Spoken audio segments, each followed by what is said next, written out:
അതിർത്തി ജില്ലകളിലെ നിർബന്ധിത സേവനത്തിൽ നിന്നും IAS-കാരെയും KS-കാരെയും ഒഴിവാക്കാൻ സർക്കാർ നീക്കം. സംസ്ഥാനത്തിലുള്ള ഫീൽഡ് വകുപ്പുകൾക്കും ജീവനക്കാർക്കും മാത്രമാകും നിർബന്ധിത സേവനം.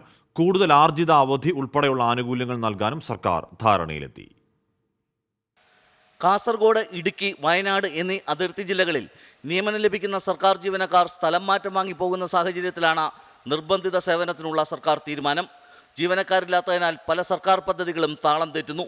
ഈ ജില്ലകളിൽ നിയമിക്കപ്പെടുന്ന ഉദ്യോഗസ്ഥർ 3 വർഷ കാലയളവിലേക്ക് ജില്ലകളിൽ ജോലി ചെയ്യുന്നുണ്ടെന്ന് ഉറപ്പാക്കും. എന്നാൽ IAS-കാരെയും KS-കാരെയും ഇതിൽ നിന്ന് ഒഴിവാക്കാനാണ് സർക്കാർ തീരുമാനം. സംസ്ഥാന തലത്തിലുള്ള ഫീൽഡ് വകുപ്പുകൾക്കും ജീവനക്കാർക്കും മാത്രമാകും നിർബന്ധിത സേവനം. ഇതിനെതിരെ എതിർപ്പുമായി സർവീസ് സംഘടനകൾ രംഗത്തെത്തി.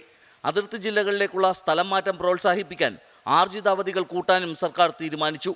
നിർബന്ധിത സർവീസ് കാലയളവിൽ നീണ്ട അവധിയെടുത്താൽ ഈ കാലയളവ് കൂടി ജില്ലകളിൽ അധികമായി തുടരണം.